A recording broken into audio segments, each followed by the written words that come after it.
Right.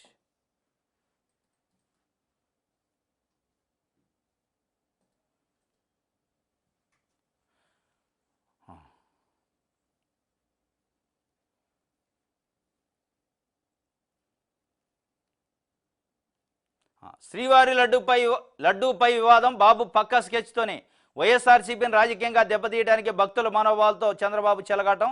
ప్రజాగ్రహం నుంచి తప్పించుకోవడానికి ముఖ్యమంత్రి నారా చంద్రబాబు నాయుడు పక్కా ప్రణాళికతోనే జంతువులకు కలిసిన నెయ్యితో తిరుమల లడ్డూలు తయారు చేశారని ఆరోపించారా?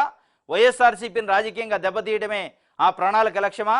రాజకీయ స్వార్థం కోసం కలియుగ ప్రత్యక్ష దయం శ్రీ వెంకటేశ్వర స్వామి దేవాలయాన్ని అబాస్పాలు చేసి కోట్లాది మంది భక్తుల మనోభావాలు దెబ్బతీసే దుస్సాహసానికి ఒడిగట్టారా అనే ప్రశ్నలకు అవుననే సమాధానం చెబుతున్నారు శ్రీవారి భక్తులు, టీటీడీ అధికార వర్గాలు, రాజకీయ విశ్లేషకులు. తిరుమల తిరుపతి దేవస్థానం ఈవో శ్యామలారావు శుక్రవారం మీడియాతో వెల్లడించిన వివరాలతో పాటు ఆయన మాట మార్చిన వైనంతో సీఎం చంద్రబాబు కుట్ర బట్టబయలైందని వారు స్పష్టం చేస్తున్నారు.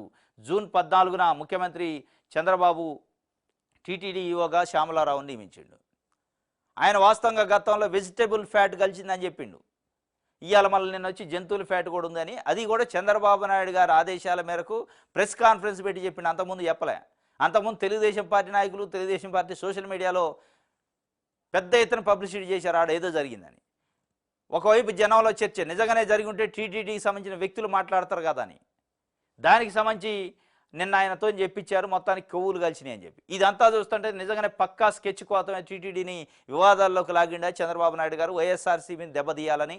కానీ ఈ రకంగా దెబ్బతీయాలంటే కాదు, ప్రజలకు మంచి చేసి ప్రజల మన్నలను పొందితే తప్ప ప్రతిపక్ష పార్టీలపైన ఏదో ఒక రకంగా విషం కక్కి దాన్ని దేవుడికి కూడా అంటగట్టే పరిస్థితి వస్తే అది అంత ఈజీగా వర్కౌట్ అయ్యే పరిస్థితి కాదు అనేది వైఎస్ఆర్